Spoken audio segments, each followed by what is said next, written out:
Assalamualaikum warahmatullahi wabarakatuh. Alhamdulillah alladzi bi ni'matihi tatimmus shalihat. Segala puji bagi Allah Jalla Jalaluh yang karena nikmatnya kebaikan-kebaikan menjadi sempurna. Nggak kebayang ya, kita bisa ngobrol bersama padahal kita berada di tempat yang berbeda. Kita bisa saling memandang padahal kita di benua yang tidak sama. Kita juga bisa bersua di saat di sebagian negeri sedang malam dan di sini sedang pagi. Kalau bukan karena nikmat Allah Azza wa Jalla, itu tidak akan terjadi. Tapi memang Allah katakan wa qalilun min ibadiyas syakur, sedikit dari hamba-hambaku yang pandai bersyukur. Allahumma salli wa sallim ala abdika wa rasulika sayyidina wa maulana Muhammadin wa ala alihi wa ashabihi ajma'in. Amma ba'd. Ya Allah, semoga salawat dan salam, berkah dan nikmat senantiasa Engkau curahkan untuk hamba kekasih-Mu, untuk baginda Nabi kita Muhammad alaihi salatu wassalam, yang telah mengajarkan semua kebaikan dan menjelaskan semua keburukan yang seharusnya dihindari oleh umatnya. Dan semoga kita termasuk umatnya yang mencintai beliau, mengikuti beliau, dan mati di atas sunnah beliau alaihi salatu wassalam. Amma ba'd, jamaah rahmakumullah, khususnya teman-teman yang ada di Atlanta ya, di Kanada, di berbagai belahan Amerika sana, dan juga teman-teman yang bergabung di Indonesia. Hari ini kita akan berbincang tentang hakikat nikmat dan rizki dalam perspektif Al-Quran ya. Karena ada orang yang sampai hari ini merasa dia nggak dikasih nikmat sama Allah Azza wa Jalla, atau dia nggak dikasih rizki, sehingga dia hidup dalam keluh kesah. Bahkan terkadang dia melakukan berbagai tindakan yang hanya mengantarkan kepada penderitaan, gara-gara dia nggak paham tentang nikmat dan rizki itu. Dalam hadis yang diriwayatkan Imam Ahmad, ada seorang dari sahabat Nabi radhiyallahu taala anhum yang sedang duduk, seperti di Masjid Nabawi mereka sedang duduk. Dia berkata, kunna fi majlis fatala alaina Rasulullah sallallahu alaihi wasallam. Kita lagi duduk di majlis itu, tiba-tiba muncul Rasul sallallahu alaihi wasallam, dan di atas kepalanya ada bekas air. Biasanya orang tuh kalau habis mandi seger gitu, kelihatan bugar. Tidak seperti orang yang pulang kerja yang kelihatan capek dan lelah. Nabi alaihi salatu wasallam terlihat segar bugar, ada air di atas kepalanya. Faqulna, lalu kami berkata kepada Nabi alaihi salatu wassalam, ya Rasulullah, naraka tayyiban nafas. Wahai Rasulullah, kami melihatmu sedang gembira nih, jadi dalam kondisi yang menyenangkan, engkau sedang bahagia nih. Qala ajal, iya, betul. Jadi orang tuh ketika ditanya tentang kondisinya dan ada orang yang berbaik sangka kepadanya, kita kadang-kadang melihat teman umpamanya, kok kayaknya lagi bahagia nih, kelihatan, maka katakan iya kalau kau lagi bahagia. Setelah itu para sahabat ngobrol ya di majelis itu tentang al-ghina, tentang kekayaan. Kita tahu bagaimana manusia dengan segala cara yang terkadang lupa dengan halal dan haram mengumpulkan kekayaan. Dan dia berpandangan bahwa kekayaan ada sebuah pencapaian yang seharusnya semua orang memiliki visi dan misi ke sana. Tapi apa kata Nabi SAW? ketika sahabat-sahabatnya berbicara tentang kekayaan. Beliau mengatakan alaihi salatu wassalam, la ba'sa bil ghina. Nggak apa-apa, kaya itu nggak apa-apa. Liman ittaqa. Tapi buat orang yang bertakwa. Jadi kekayaan itu nggak apa-apa, asalkan orang itu bertakwa. Kenapa? Ternyata sumber bencana yang menyebabkan orang jadi congkak, sulit menerima kebenaran, jadi angkuh, bahkan tenggelam dalam kemaksiatan, di antara penyebab utamanya adalah harta. Bahkan kalau kita melihat firman Allah Azza wa Jalla di surat Al-Alaq, innal insana la yatgha ar-ra'ahu istaghna. Sesungguhnya manusia itu benar-benar melampaui batas. Kapan? Ketika dia merasa kaya, merasa punya, merasa mampu. Jadi kelewatan. Maka Nabi alaihissalatu menyebutkan nggak apa-apa kekayaan asalkan orang itu bertakwa. Lalu beliau alaihissalatu mengatakan wasihhatu liman ittaqa khairun minal ghina. Dan kesehatan buat orang yang bertakwa, kesehatan buat orang yang bertakwa itu lebih baik daripada kekayaan. Kita bicara nikmat, kita bicara rezeki, bentar lagi kita akan bahas. Tapi kita faham ya, kesehatan dengan kekayaan secara akal sehat lebih baik kesehatan. Tapi banyak orang lupa. Dan secara syariat Nabi alaihissalatu menekankan bahwa kesehatan itu lebih baik daripada kekayaan buat orang yang bertakwa. Salah seorang ulama As-Sammaq atau Ibn Sammaq yang menjumpai Harun Ar-Rasyid ya, ketika itu dihadirkan air dingin ya kepada Harun Ar-Rasyid. Lalu Harun Ar-Rasyid berkata kepada alim ulama ini, ausini, au'idhni, kasih aku mau'idhah hasan.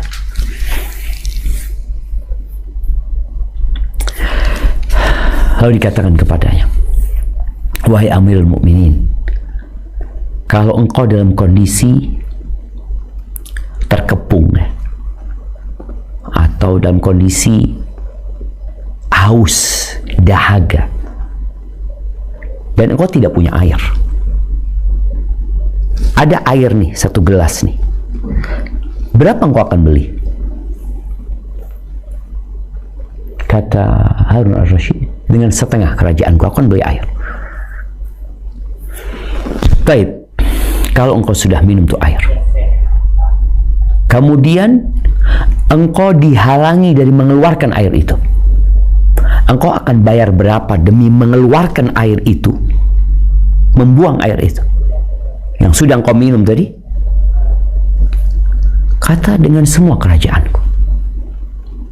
Kata Ibn Sammaq ya, sebuah kerajaan yang ternyata nilainya tidak lebih dari satu gelas air dan air kencing tadi yang dikeluarkan ya, nilainya cuma itu.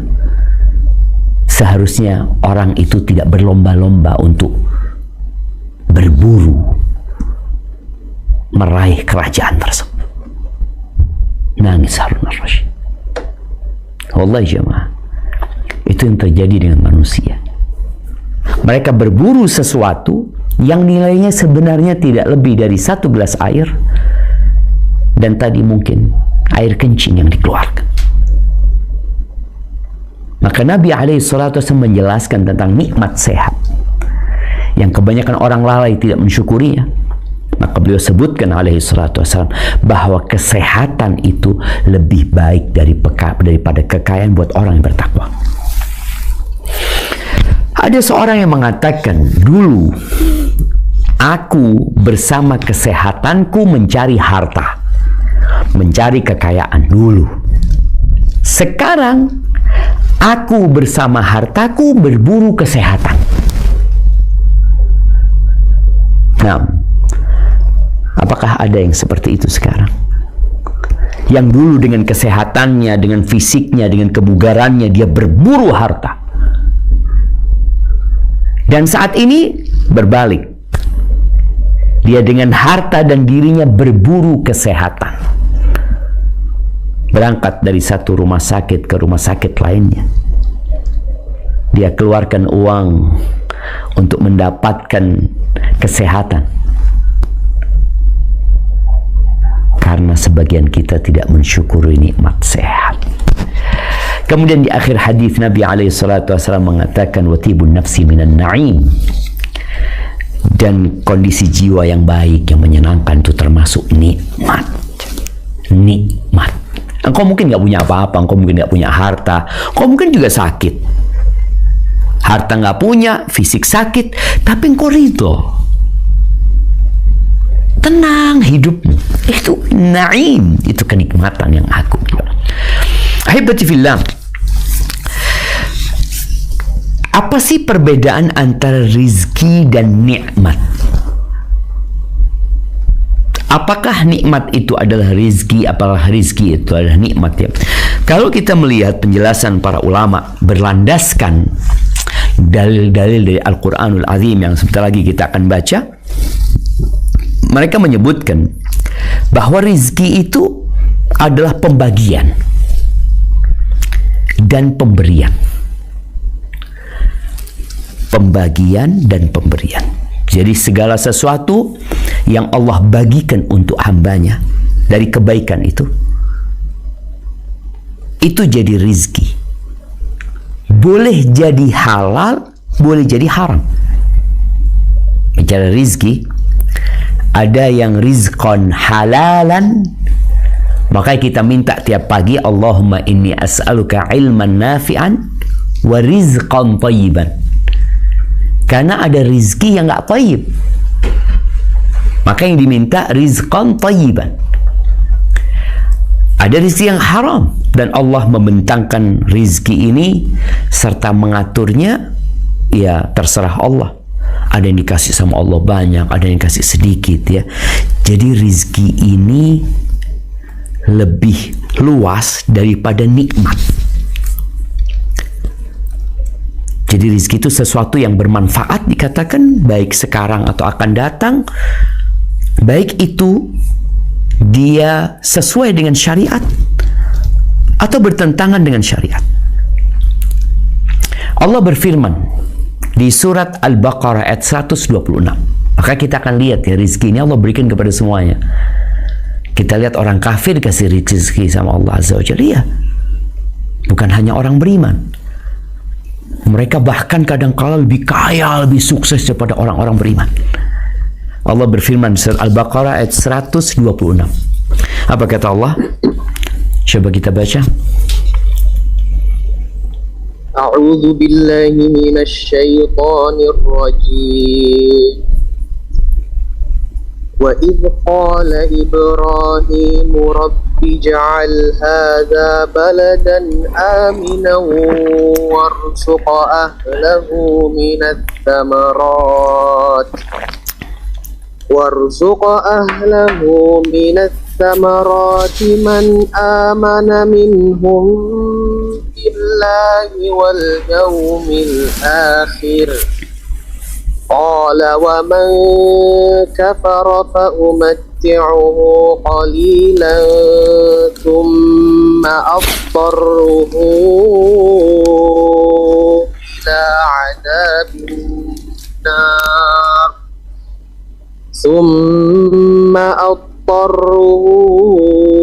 إلى عذاب النار وبئس المصير.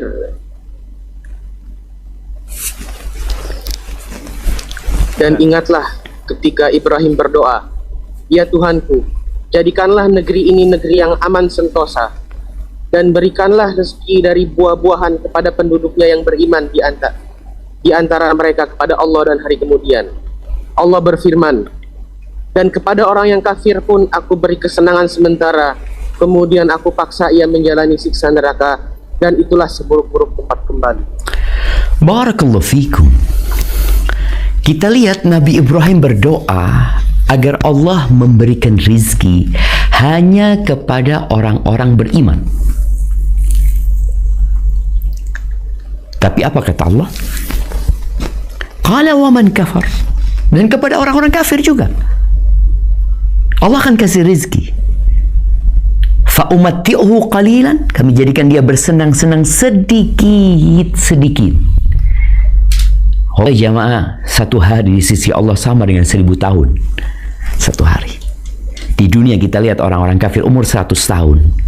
Itu berapa hari di akhirat? Mungkin dia menikmatin kehidupannya dengan rizki yang Allah berikan. Maka kata Allah, fa umatti'uhu qalilan thumma adtarruhu ila adzabin nar. Kemudian aku akan paksa dia untuk menuju ke azab neraka, dan itu seburuk-buruknya tempat kembali. Jadi kalau bicara rizki itu lebih umum tadi. Buat orang beriman, buat orang kafir. Kemudian rizki itu bisa halal, bisa haram. Ada pun yang namanya nikmat. Nikmat ini juga tergantung konteksnya dalam Al-Quran ya. Seperti Allah menyebutkan nikmat itu adalah kebaikan, dikatakan al-ihsanul fadl, kebaikan dan karunia Allah Azza wa Jalla. Semua kebaikan yang Allah letakkan di diri hambanya yang menunjukkan atas kemuliaan Allah, keagungan Allah, kedermawanan Allah, itu nikmat. Itu nikmat. Kita bisa berbicara nikmat. Semua orang dikasih sama Allah bisa berbicara.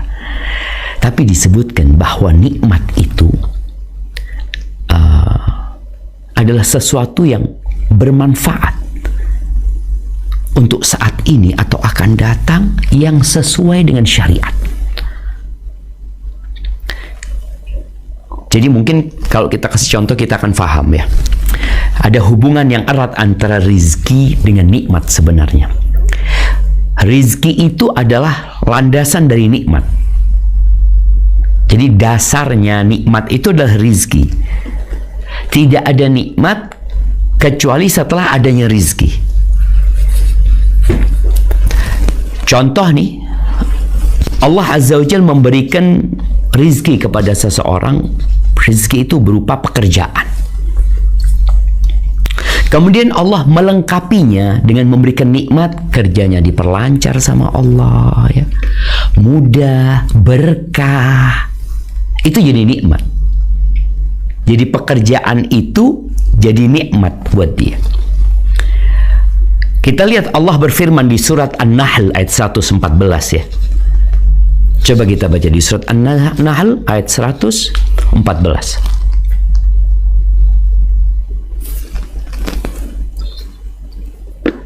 Fakulu mimma razaqakumullahu halalan thayyiban washkuru ni'matallahi in kuntum iyyahu ta'budun. Maka makanlah yang halal lagi baik dari rezeki yang telah diberikan Allah padamu, dan syukurilah nikmat Allah jika kamu hanya kepadanya saja menyembah. Barakallahu fiik. Kita lihat Allah Azza wa Jalla memerintahkan kepada hamba-hambanya untuk makan, untuk mengkonsumsi dari rizki yang Allah berikan, yang halal dan yang baik. Berarti tadi kan ada yang nggak halal sebenarnya, yang seharusnya kita tidak ambil. Washkuru ni'matallah, dan syukurilah nikmat Allah Azza wa Jalla. Kalau kalian beribadah kepada Allah Azza wa Jalla. Ahibati fillah, sebagian ulama mengungkapkan atau membuat sebuah pernyataan ya, sebuah kaidah supaya kita tahu rezeki yang ada pada kita nih sekarang ini nikmat atau bukan nikmat. Kalau dalam bahasa Arab itu ada nikmat, ada niqmah, petaka sebenarnya. Ada rizki yang nikmat, ada rizki yang nikmat. Disampaikan bahwa setiap rizki yang mengantarkanmu kepada ketaatan kepada Allah Azza wa Jalla, mengantarkanmu menjadi lebih taat sama Allah, dengan rizki itu engkau dapat keluar dari belenggu syahwatmu menuju kepada maksud Allah Azza wa Jal dari penciptaan, itu beribadah kepada Allah, maka itu nikmat. Jadi setiap rizki yang mengantarkanmu kepada Allah itu nikmat. Yang tentunya dimulai dengan halal. Rizki yang halal mengantarkanmu kepada Allah, berarti itu nikmat. Tapi kalau rizki halal mengantarkanmu kepada kemaksiatan, menjadikanmu mengikuti syahwatmu, lupa dengan perintah Allah Azza wa Jal, rizki yang halal ini nggak jadi nikmat, jadi nikmat. Apalagi kalau sejak awal rizkinya haram, ya bukan nikmat. Yang halal saja hisab. Jadi yang halal itu, kalau kita dapat rizki, ada hisabnya. Yang Allah berikan kepada kita, rizki itu bukan harta saja, kesehatan juga rizki dari Allah Azza wa Jal, ketenangan juga rizki dari Allah, rumah, anak-anak, ya, keamanan, itu nikmat. Rizki yang Allah berikan, itu bisa jadi nikmat, dan kita akan dihisab, ya, atas apa yang Allah berikan kepada kita, Allah bagikan kepada kita. Kalau haram, hisabun wa adab. Ada hisab dan adab. Maka berkaitan dengan harta, pertanyaannya nanti pada hari kiamat dua. Min aina tasabahu wa fima anfaqahu. Dari mana dia mendapatkan harta ini dan kemana dia infakkan. Jadi mengingatkan kembali bahwa setiap rizki yang mengantarkan kepada ketaatan, maka itu nikmat. Dan setiap rizki yang mengantarkan kepada kemaksiatan, yang membuatmu lupa, lalai, dan kau tidak mensyukurinya, jadi nggak jadi nikmat tuh rizki, jadi azab buat engkau. Ahibati fillah, Allah Azza wa Jalla berfirman di surat Fatir ayat 3. Apa kata Allah Azza wa Jalla? Nah, Ya ayyuhan nasu dzkuru ni'matallahi 'alaikum hal min khaliqin ghairullahi yarzuqukum minas samaa'i wal ardi la ilaha illa huwa fa anna tu'fakun. Hai manusia, ingatlah akan nikmat Allah kepadamu. Adakah pencipta selain Allah yang dapat memberikan rezeki kepadamu dari langit dan dari bumi? Tidak ada Tuhan yang berhak disembah selain Dia. Maka mengapakah kamu berpaling dari tauhid? Barakallahu fiik. Kita lihat Allah Azza wa Jalla mengingatkan manusia agar mengingat nikmat-nikmat yang Allah berikan. Udara, jemaah, oksigen yang kita hirup, ya, bagaimana paru-paru kita, ya, mengolah itu oksigen yang kita nggak pernah bayar tuh oksigen. Tiap hari kita menghirupnya tanpa ada masalah. Engkau baru akan sadar akan nikmat oksigen ini ketika engkau sakit. Kita punya 2 tangan, 2 kaki. Kapan engkau akan tahu nikmat 2 tangan dan 2 kaki itu? Ketika engkau kehilangan. Engkau apabila melihat ada orang yang di atas kursi roda. Kita ingat waktu kecil, ya, kalau ada kursi roda, kita tuh yang kecil-kecil ingin naik kursi roda. Gantian kita sama teman kita, naik dorong, ya. Ini anak-anak nggak paham dengan nikmat kaki. Yang ada dalam benak dia nikmatnya naik kursi roda. Padahal tuh orang yang naik kursi roda ingin berjalan. Tapi tadi, orang kalau sudah kehilangan nikmat, baru dia akan sadar. Ada banyak nikmat yang Allah berikan kepada hamba. Maka Allah katakan, "Udzkuru ni'matallah alaikum." Pemberian-pemberian Allah kepada kalian. Ingat. Lalu Allah tanyakan, "Hal min khaliqin ghairullah?" Apakah ada pencipta selain Allah yarzuqukum, yang memberikan rizki kepada kalian dari langit dan bumi? Ini bicara rizki yang turun dari langit, air hujan.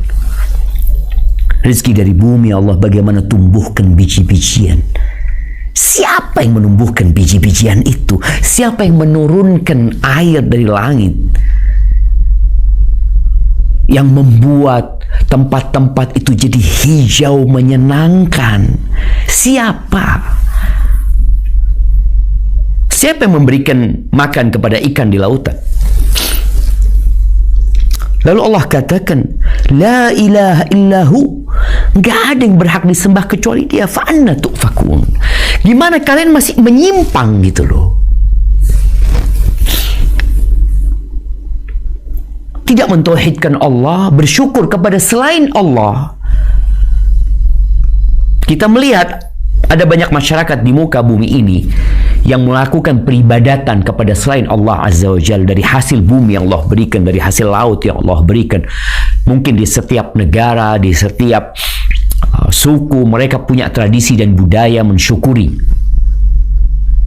Tapi pertanyaannya, kepada siapa engkau bersyukur? Kepada Allah? Itu nikmat dari Allah. Itu pembagian dari Allah Azza wa Jalla. Ahibati fillah, di surat An-Nahl ayat 53-54 Allah mengingatkan lagi akan nikmat ini. Karena subhanallah, iblis ketika dia dikeluarkan dari surga dan Allah memberikan kesempatan kepada iblis untuk hidup sampai hari kebangkitan, maka iblis bersumpah akan menyesatkan umat manusia dengan berbagai cara. Yang poin akhirnya iblis mengatakan, "Wala tajidu aktsarahum syakirin." Engkau akan mendapati kebanyakan mereka tidak bersyukur. Kebanyakan mereka tidak bersyukur. Dan Allah mengatakan, "Wa qalilun min ibadiyas syakur." Sedikit dari hambaku yang pandai bersyukur, sedikit. Apa kata Allah di surat An-Nahl ayat 53-54? Coba kita baca. Wa ma bikum min ni'matin fa minallah thumma idza massakumud durru fa ilaihi taj'arun. Dan apa saja nikmat yang ada pada kamu maka dari Allah lah datang. Dan bila kamu ditimpa oleh kemudaratan, maka hanya kepadanya lah kamu meminta pertolongan. Lanjutkan. Tsumma idza kashafa ad-durra 'ankum idza fariqun minkum bi rabbihim yushrikun. Kemudian apabila Dia telah menghilangkan kemudaratan itu daripada kamu, tiba-tiba sebagian daripada kamu mempersekutukan Tuhannya dengan yang lain. Barakallahu fikum. Tidak ada satupun nikmat yang ada pada diri kita atau pada siapapun, melainkan itu murni pemberian Allah Azza wa Jalla kepada kita. Bukan karena usaha kita.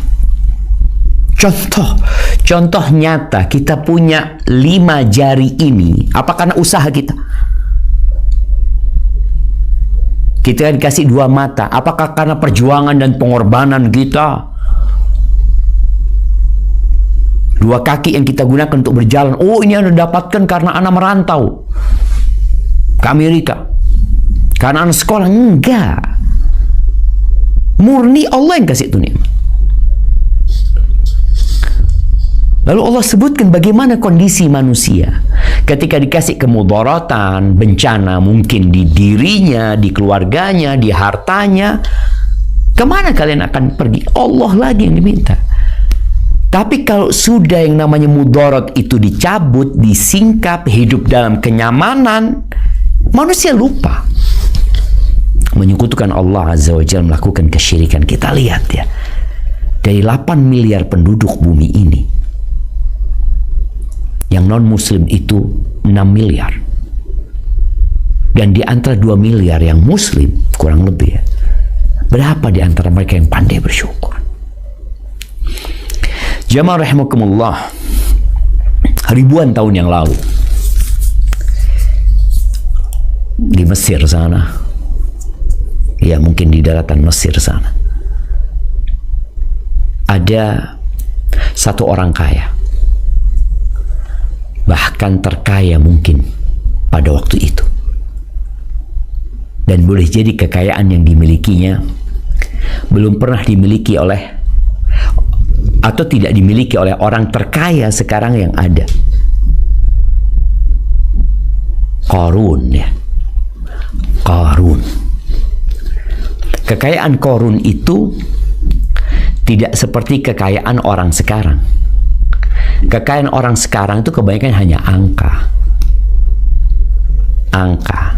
Sedangkan di dunia nyata yang nggak ada.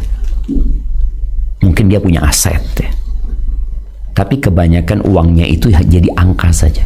Dulu nggak ada, yang ada emas. Allah sebutkan bagaimana kunci gudang-gudangnya Qarun ini dipikul jemaah. Kuncinya doang. Sampai yang mikul itu harus orang-orang yang kuat ya.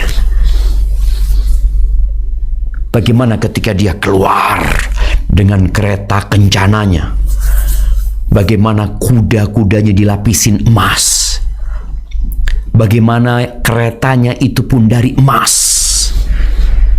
bagaimana dayang-dayangnya yang dikatakan jumlahnya 300 dayang-dayang dia, yang cantik-cantik, yang dengan hartanya mungkin dia membeli.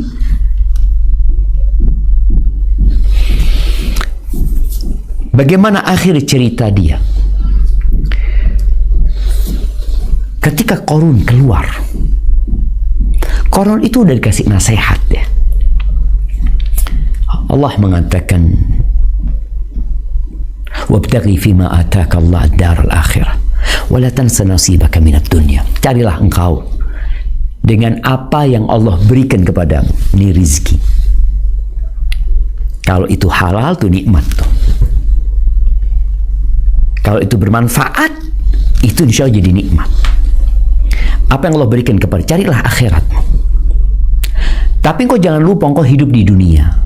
Ya namanya orang hidup di dunia butuh ongkos, butuh pembiayaan. Oleh karena itu Allah tanggung rizki setiap makhluknya. Dalam mereka melanjutkan kehidupan ini, butuh semua fulus. Wala tansa nasibaka minad dunya wa ahsin kama ahsanallahu ilaik. Berbuat baiklah engkau sebagaimana Allah berbuat baik kepadamu.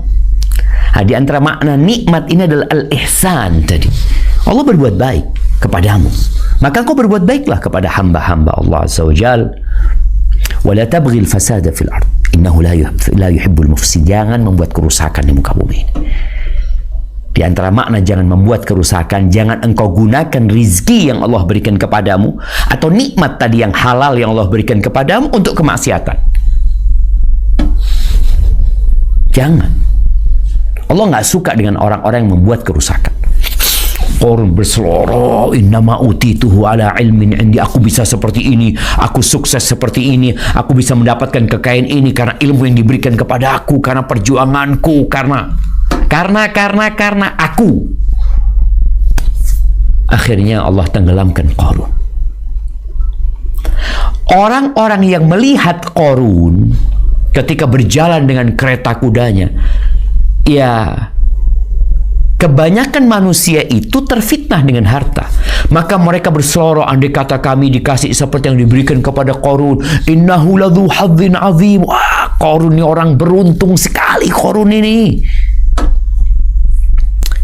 Setelah Allah tenggelamkan, Allah benamkan Qarun, nggak ada Qarun. Rumahnya mana? Nggak ada. Kekayaan mana? Nggak ada. Sampai hari ini orang kalau menemukan harta terpendam, mereka ingat sama Qarun.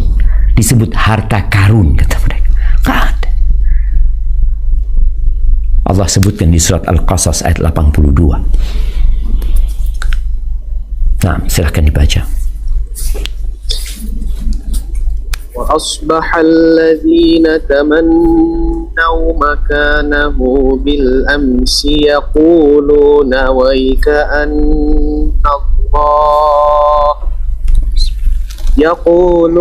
ويكأن الله يبسط الرزق لمن يشاء من عباده ويقدر لولا أن من الله علينا لخسف بنا وكأنه لا يفلح الكافرون. Dan jadilah orang-orang yang kemarin mencita-citakan kedudukannya Qarun itu berkata, aduhai, benarlah Allah melapangkan rezeki bagi siapa yang Dia kehendaki dari hamba-hambanya dan menyempitkannya. Kalau Allah tidak melimpahkan karunia-Nya atas kita, benar-benar Dia telah membenamkan kita. Aduhai, benarlah tidak beruntung orang-orang yang mengingkari nikmat Allah. Allahu Akbar, jemaah. Kita lihat ternyata rizki yang Allah berikan kepada Qarun nggak jadi nikmat. Karena tadi mengantarkan kepada kecongkakan. Allah itu membentangkan rizki buat siapa yang Allah kehendaki dan menakar buat siapa yang Allah kehendaki. Maka kita lihat di muka bumi ini ada perbedaan di antara manusia. Ada yang kaya, ada yang miskin, ada yang jadi bos, ada yang jadi anak buah, ada yang jadi presiden, ada yang jadi rakyat jelata. Ada orang-orang yang hidup penuh dengan penindasan. Ada orang yang hidup penuh dengan kenyamanan. Allah membagikan itu. Dan tatkala Allah berbagi dengan hikmat dan ilmunya. Ada orang yang kepingin dikasih rizki anak-anak yang soleh sampai mati gak punya anak, sampai mati, padahal dia sudah berangkat ke berbagai dokter, rumah sakit. Nggak ada. Allah nggak kasih rizki. Ada yang kasih rizki anaknya banyak. Itu semua karunia Allah. Tinggal bagaimana kita menyikapi rizki yang Allah berikan. Orang-orang yang kemarin ingin seperti Qarun, dia kepingin, lalu setelah itu mereka sadar, kalau bukan karena karunia Allah, niscaya kita dibenamkan sudah. Jadi terkadang penyakit yang menimpamu itu nikmat. Engkau nggak suka gitu. Kefakiran dirimu, kesusahanmu itu jadi nikmat.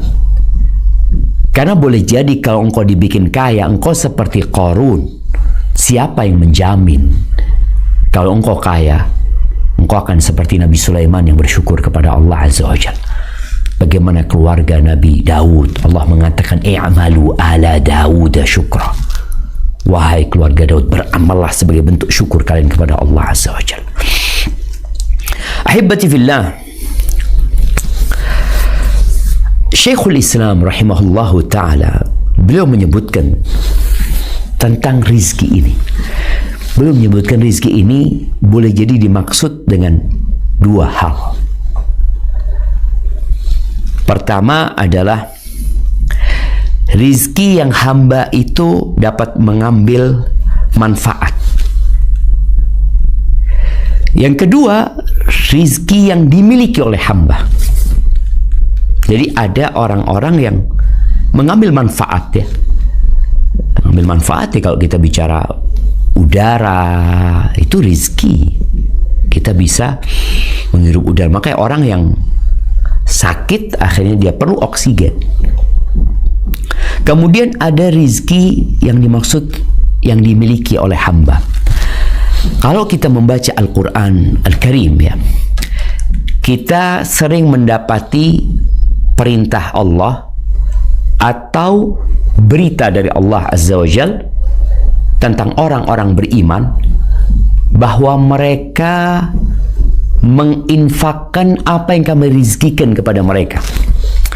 Seperti di awal surat Al-Baqarah ya, ketika Allah menyebutkan sifat orang-orang beriman, Allah mengatakan wa mimma razaqnahum yunfiqun wa mimma razaqnahum, dari apa yang kami rizkikan kepada mereka, mereka menafkahkan. Mereka menafkahkan dari apa yang kami rizkikan kepada mereka. Ini menunjukkan yang mereka miliki, yang halal tentunya. Soalnya kalau yang haram engkau bagikan, engkau nggak dapat pahala. Allah maha baik ya. Karena ada orang-orang yang mungkin dia melakukan kejahatan, lalu dengan kejahatannya dia berbagi sama orang lain. Enggak. Kenapa? Karena yang haram itu engkau tidak memilikinya sebenarnya. Maka engkau tidak bisa mengambil manfaat dari yang haram itu. Kemudian Allah perintahkan bahwa anfiqu mimma razaqnakum. Seperti yang di Al-Baqarah juga ayat 254. Kalau tadi Al-Baqarah ayat 3, di Al-Baqarah ayat 254 Allah mengatakan wa anfiqu mimma razaqnakum. Kalian nafkahkanlah sebagian dari rizki yang kami berikan. Artinya sesuai yang kau memiliki, itu nafkahkan. Jadi engkau memilikinya ya tentunya dengan cara yang halal, baru itu engkau bisa menafkahkannya. Adapun kalau bicara tadi rizki yang sesuatu yang menjadi manfaat buat manusia, buat makhluk Allah lainnya, Allah sebutkan di surat Hud. Coba kita baca surat Hud ayat 6. Di surat Hud ayat 6, apa kata Allah Azza wa Jalla?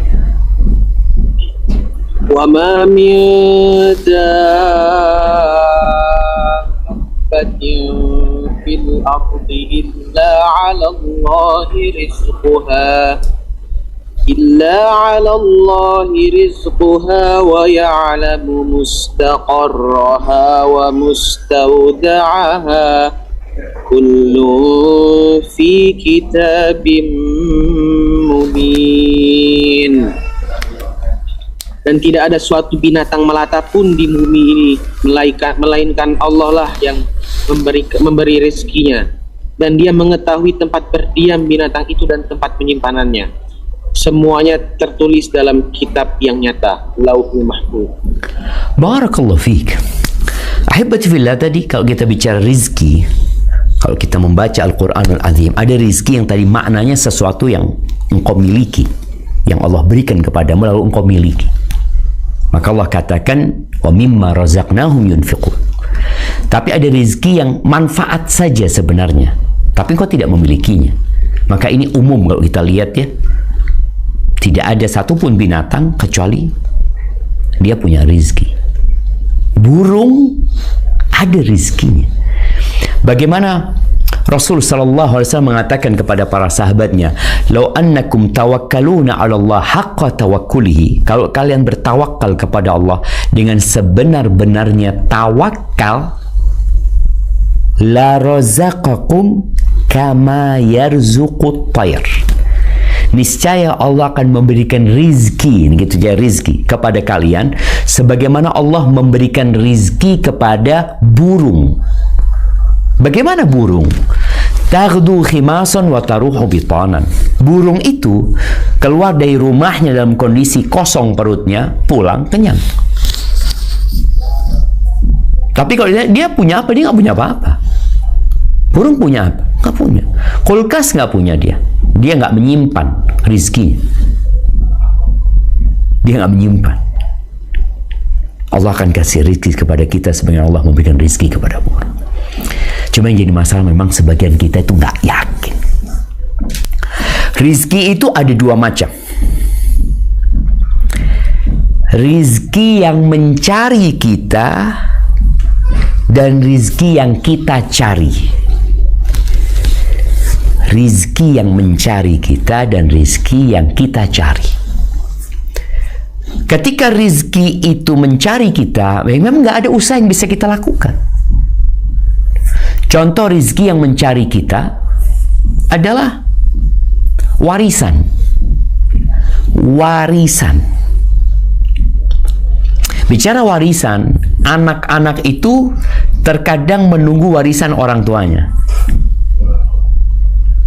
Orang tuanya kaya, dia berharap, waduh nanti kalau abah kan banyak fulusnya, ini itu. Ternyata abahnya nggak mati-mati, dia mati duluan. Ketika sang anak mati duluan, yang dapat rezeki ayahnya, bukan anaknya. Ini kadangkala ada orang yang tidak memahami konsep rezeki ini. Ada cerita seorang cucu. Ana bertemu dengan dia beberapa tahun yang lalu ya. Bapaknya meninggal dunia, bapaknya orang kaya. Kakeknya bukan orang kaya. Ketika bapaknya meninggal dunia, si anak ini nggak mau kasih warisan kakeknya. Dengan dalih apa? Dia berdalih, loh Ustaz, kalau nanti kakek meninggal, ana dapat warisan nggak? Enggak, karena masih ada paman-pamannya. Loh kalau gitu ana nggak mau kasih sama kakek. Ini gara-gara dia tidak faham bahwa Allah sudah menetapkan rizki setiap orang. Rizki yang mencari itu diantaranya adalah warisan. Loh kakekmu dapat karena Allah tetapkan berapa bagiannya ayah kalau anaknya meninggal. Dan anak dapat bagian kalau bapaknya meninggal dunia. Dan semua sudah ditetapkan sama Allah. Jadi ada rizki yang mencari kita. Salah satunya kadang-kala yang kita lupa dengan rizki yang mencari kita itu hadiah umpamanya. Kita di rumah kita, tahu-tahu ada yang kirim makanan sama kita. Kita nggak ada usaha apa-apa. Tetangga kirim makanan. Atau kawan kirim sesuatu. Ada yang kirim pulsa umpamanya. Siapa kirim pulsa ya? Ini rezeki yang mencari kita. Kita nggak ngapa-ngapain, dapat. Tapi ada rezeki yang harus dicari. Makanya Allah Azza wa Jalla perintahkan setelah selesai sholat Jumat, فَإِذَا قُضِيَتِ الصَّلَاةُ فَانْتَشِرُوا فِي الْأَرْضِ. Setelah selesai sholat, kalian silakan bertebaran di muka bumi ini. وَابْتَغُوا مِنْ فَضْلِ اللَّهِ. Kalian carilah dari karunia Allah Azza wa Jalla. Wadhkurullaha katsiran, banyaklah kalian mengingat Allah, la'allakum tuflihun, agar kalian beruntung dan sukses hidupnya. Jadi ada rizki yang kita harus keluar rumah, kita harus usaha. Alladzi ja'ala lakumul arda dhalulan famshu fi manakibiha wa kulu min rizqihi wa ilaihin nusyur. Kata Allah, dialah Allah yang menjadikan bumi ini landai. Bumi ini landai sehingga bisa dilewatin oleh orang-orang. Terus apa yang harus dilakukan? Kalian berjalanlah di lorong-lorongnya, di gunung-gunungnya, di jalanannya. Makanlah dari rizkinya. Jadi ada kondisi di mana orang diperintahkan untuk berusaha. Dan kita nggak tahu rizki kita di mana.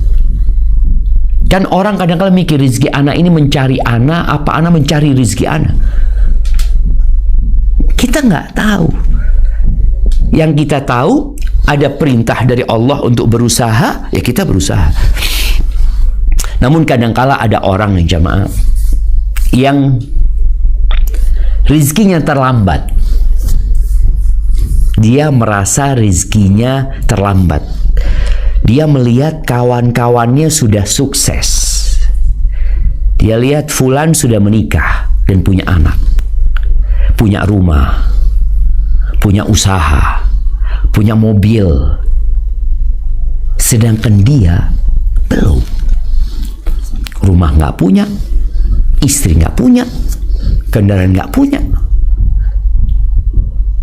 Rasul Sallallahu Alaihi Wasallam pernah mengatakan kepada para sahabatnya ya, dalam hadis yang diriwayatkan oleh Al-Bazzar ya, bahwa Nabi Alaihi Wasallam mengatakan kepada para sahabatnya, ayyuhan nas halumu ilayya, wahai umat manusia, kalian sini kalian sini.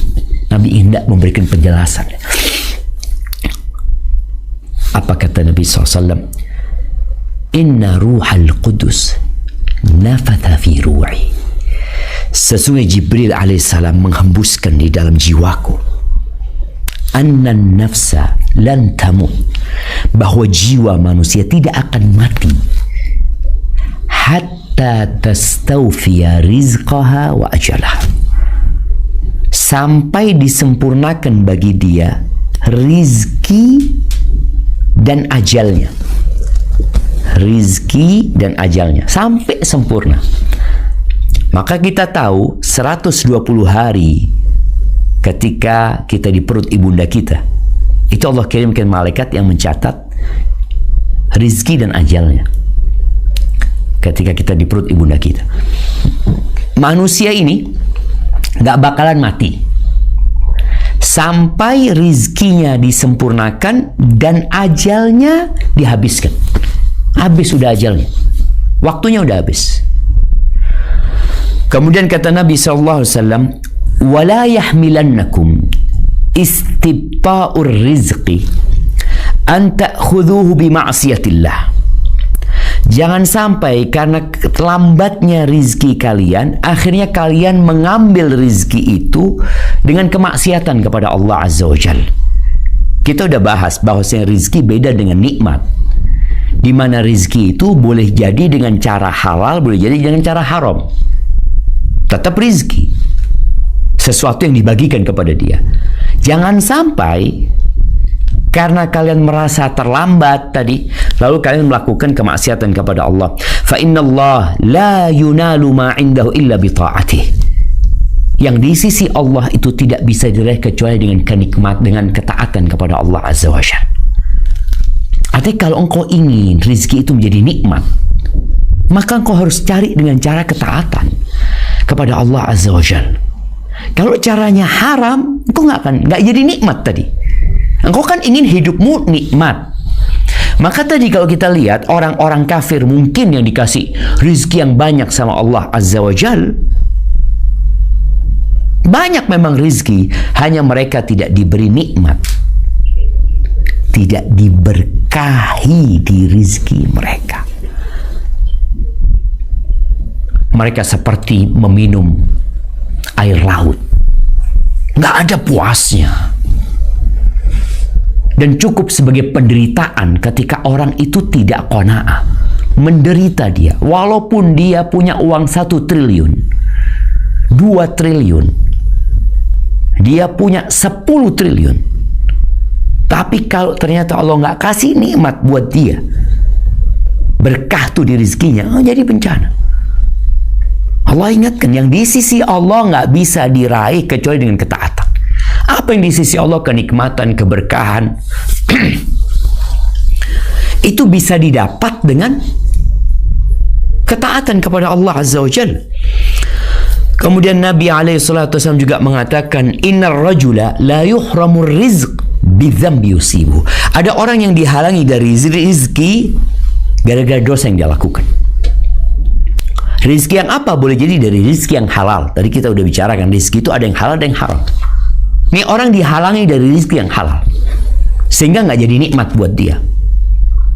Tetap kalau kita ngeliat, Ustaz, gimana Ustaz ya? Fulan ini sholat enggak, maksiat jalan terus, tapi rizkinya Ustaz berlimpah ruah. Nah, di sini sejatinya dia telah diharamkan dari rizki, dari keberkahan itu rizki, dari nikmat yang ada pada rizki tersebut. Apa gunanya? Pada akhirnya ingat, وَمَنْ يَتَّقِ اللَّهَ يَجْعَلْ لَهُ مَخْرَجًا وَيَرْزُقْهُ مِنْ حَيْثُ لَا يَحْتَسِبُ. Kata Allah Azza wa Jalla, barang siapa bertakwa kepada Allah, Allah akan kasih solusi untuk semua permasalahan dia, dan Allah akan kasih rizki dari arah yang tidak disangka-sangka, rizki yang halal.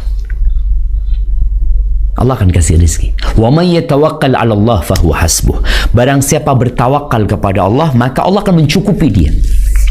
Innallaha balighu amrih. Allah akan menyampaikan urusannya ini. Qad ja'alallahu likulli syai'in qadra. Semua sudah ada takarannya. Hanya di sini manusia kadang-kala nggak sabaran, jemaah. Segala sesuatu kalau waktunya tiba itu akan indah. Maka bersyukurlah kepada Allah atas nikmat yang Allah berikan. Dan carilah rizki dengan cara yang halal. agar diberkahin di pemberian yang Allah telah berikan kepada kita. Allahumma inni ala dzikrika wa syukrika wa husni ibadatik. Itu doa yang diajarkan Nabi SAW kepada Mu'adz bin Jabal. Bantulah aku ya Allah untuk mengingatmu, bersyukur kepadamu, dan beribadah yang baik kepadamu. Barakallahu fiik. Itu mungkin sebagai pengantar kita agar kita memahami antara rizki dan nikmat dan tentang bagaimana sikap kita terhadap pemberian Allah kepada kita. Hadza wallahu a'lam bissawab. Mungkin ada waktu tersisa untuk tanya jawab. Anda kembalikan ke moderator kita. Jazakumullah khair. Jazakallah khairan jaza Ustaz Syafiq. Dan alhamdulillah sudah masuk banyak sekali pertanyaan. Dan karena jumlah pertanyaan yang sudah masuk sudah banyak ya, mohon maaf kepada seluruh peserta. Jadi tidak ada live Q&A nih. Jadi dari peserta silakan ditulis aja. Dan juga mohon maaf nanti saya akan kategorikan dan kemungkinan tidak bisa semuanya dibacakan. Jadi topik pertama ini mengenai ini Ustadz, mengenai dari titipan-titipan pertanyaannya. Ini mengenai rezeki dan nikmat ya. Bagaimana karena nikmat itu berasal dari Allah, bukan dari usaha kita. Gimana kita mencari nikmat tadi? Kemudian berkaitan dengan pertanyaan itu juga, apakah rezeki harus dicari Ustadz? Sementara Allah sudah tuliskan rezeki masing-masing di lauhul mahfuz. Kemudian ini juga, sementara itu mungkin Ustadz, yang lainnya kategori berikutnya insyaAllah. Barakallahu fiik. Nah, ahibati fillah, kalau bicara bagaimana mencari rizki, mencari nikmat yang Allah berikan, dan tentang kalau rizki itu sudah ditetapkan sama Allah Azza wa Jalla, kenapa kita harus capek-capek lelah-lelah mencarinya? Yang pertama yang harus kita pahami bersama, bahwa manusia diciptakan oleh Allah Azza wa Jalla, diberikan kepadanya segala fasilitas, baik fasilitas di dirinya atau yang ada di muka bumi ini, agar dia mengabdi kepada Allah Azza wa Jalla. Jadi tujuannya manusia hidup adalah beribadah kepada Allah Azza wa Jalla. Wa ma khalaqtul jinna wal insa illa liya'budun.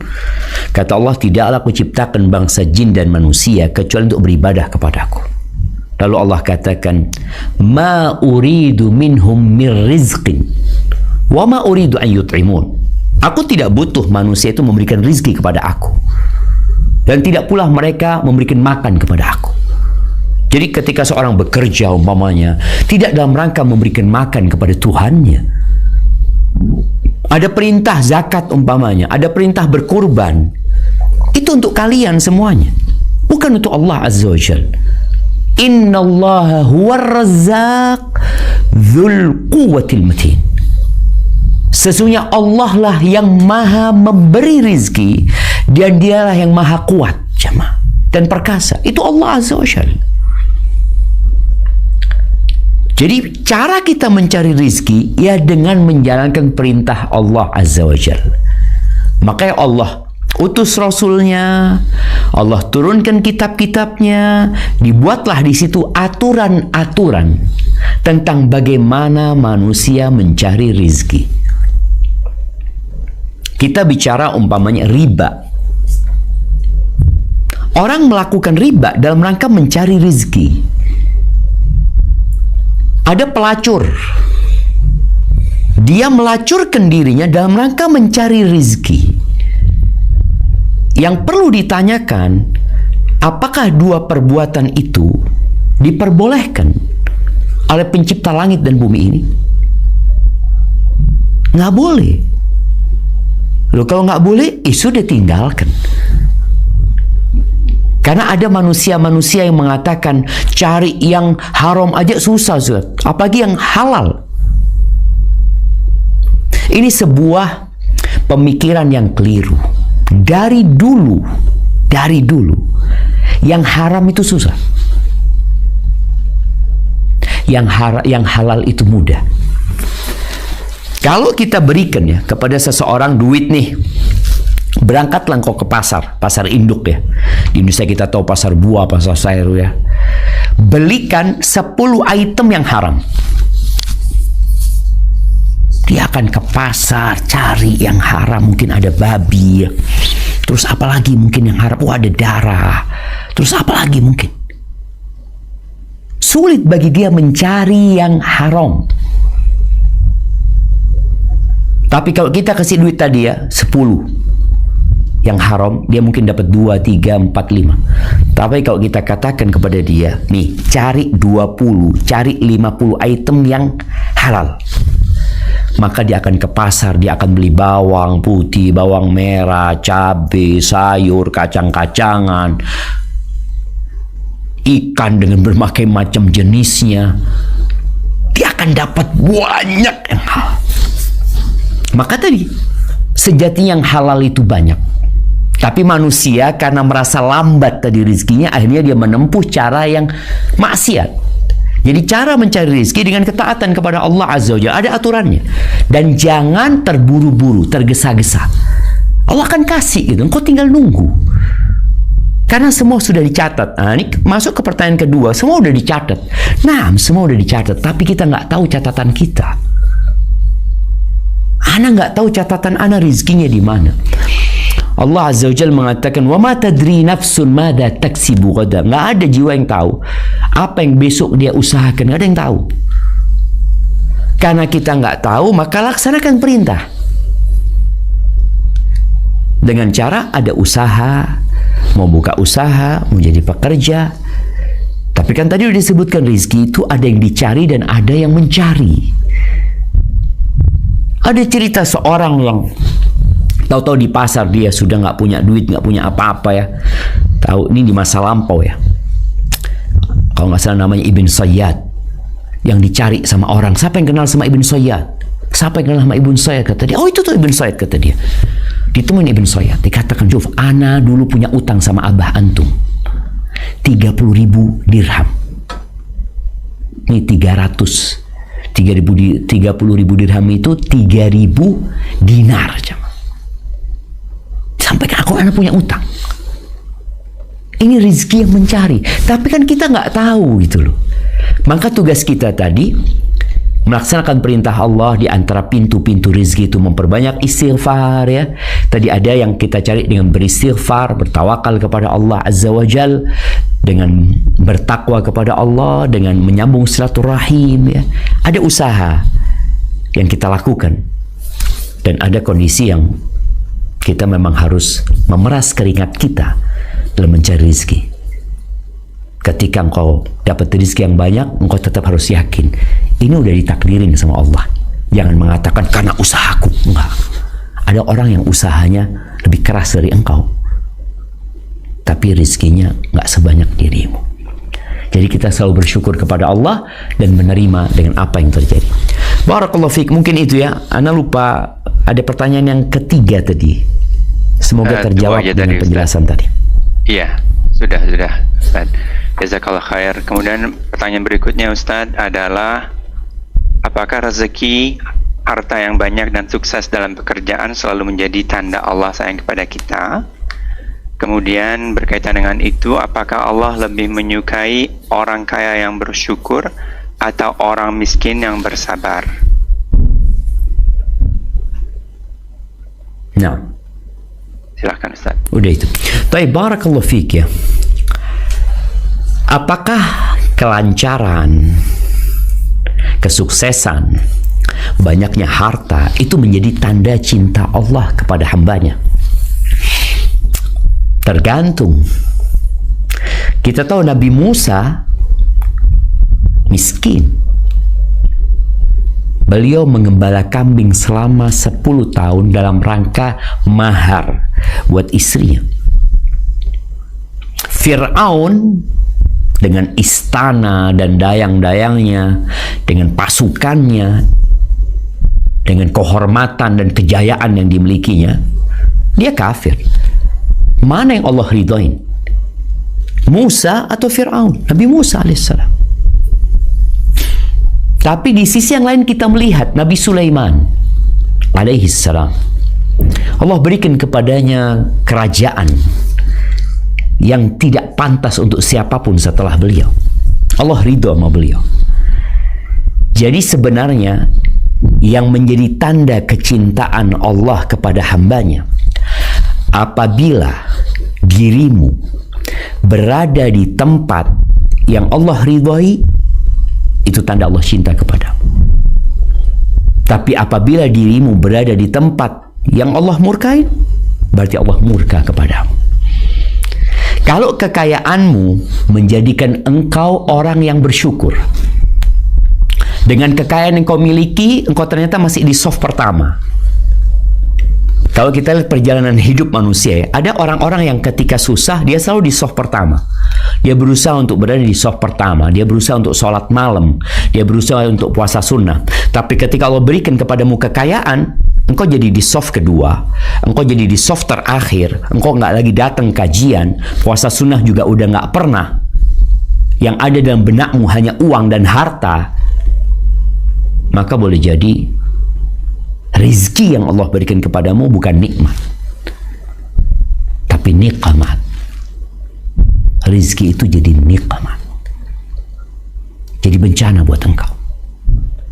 Tapi kalau ternyata kekayaanmu itu mengantarkanmu untuk jadi lebih baik lagi, engkau jadi lebih rajin bersedekah, lebih banyak yang kau bantu, maka Nabi SAW mengatakan, la ba'sa bil ghina liman ittaqa. Nggak apa-apa kekayaan itu, tapi syaratnya bertakwa kepada Allah SWT.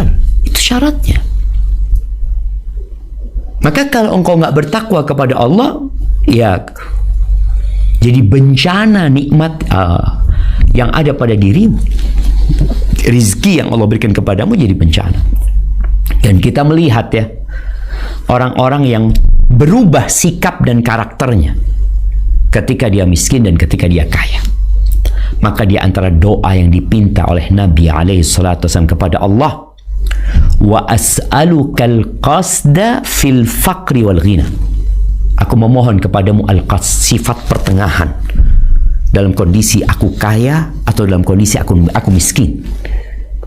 Dalam kondisi aku kaya dan dalam kondisi aku miskin. Nah, ini nyambung kepada pertanyaan tadi, mana yang lebih utama? Orang kaya yang bersyukur dan orang miskin yang bersabar. Mana yang lebih utama? Yang lebih utama adalah yang lebih bertakwa kepada Allah Azza wa Jalla. Dan boleh jadi orang miskin yang bersabar ini, dia punya ambisi, keinginan seperti orang kaya yang bersyukur.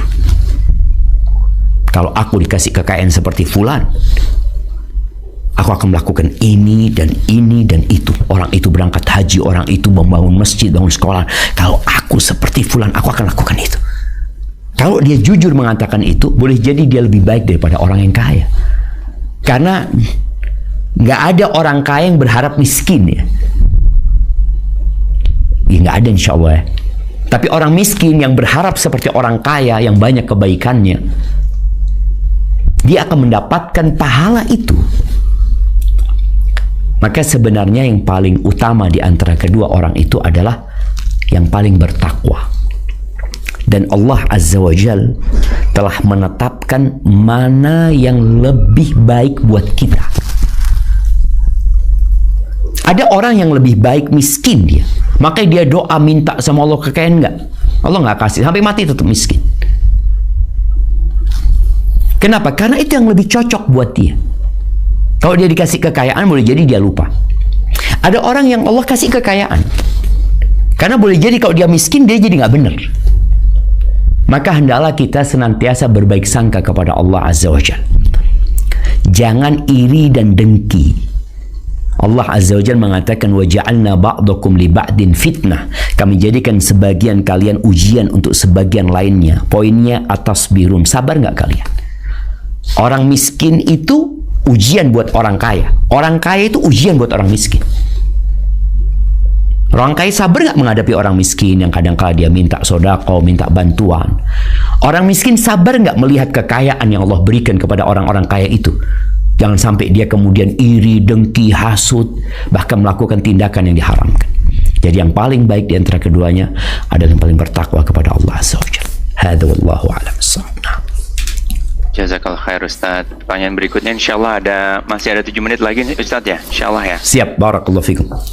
Ya, Jadi pertanyaan berikutnya ini berkaitan ya, ada 3 pertanyaan. Pertanyaan pertama adalah ketika Allah memberi rezeki akan kenikmatan hidayah iman dan Islam pada waktu dahulu, saya tidak tahu kalau hidayah tersebut adalah kenikmatan tertinggi dan kadang masih terpaku dengan nikmat materi yang berupa rezeki materi, keluarga, kesehatan, kepintaran dan sebagainya. Lalu Ustaz, pertanyaannya, bagaimana sikap kita jika salah satu kenikmatan itu sudah Allah ambil, khususnya nikmat materi, keluarga dan kesehatan?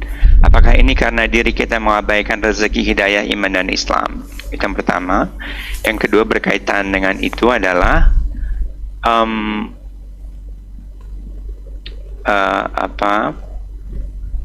alhamdulillah semenjak saya kecil sampai umur 32, ayahnya masih terlilit hutang riba. Selesai kredit yang satu, memulai lagi kredit yang baru. Rumah sudah terjual saat saya SMA dan baru 3 tahun ini bisa membeli rumah lagi, itu pun dengan hutang. Saya takut Ustadz, selain berdoa apalagi yang bisa dilakukan untuk menasihati ibu saya juga sudah menyerah. Keluarga yang lain juga banyak angkat tangan.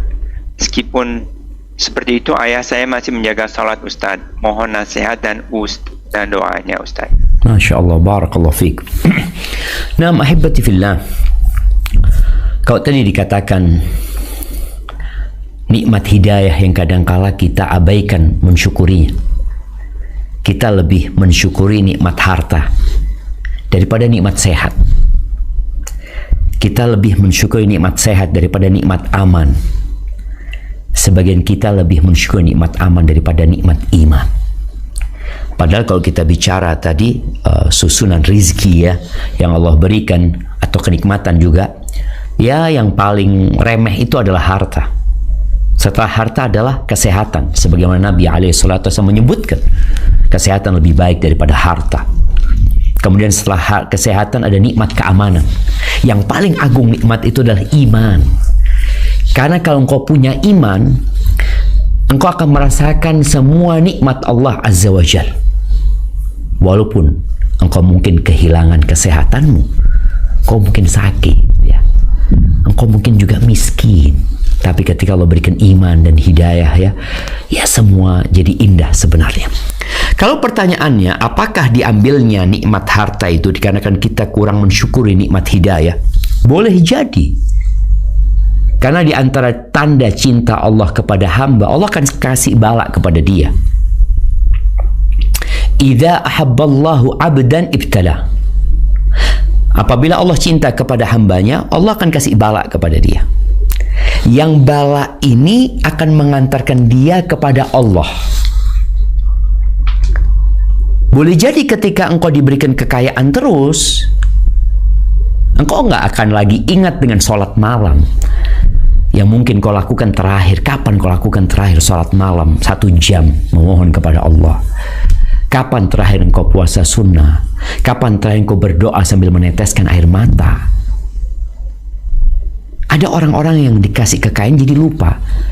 Maka Allah ambil supaya engkau balik kepada Allah. Jadi yang harus dilakukan sekarang adalah introspeksi diri, kemudian memperbanyak doa memohon kepada Allah Azza wa Jalla.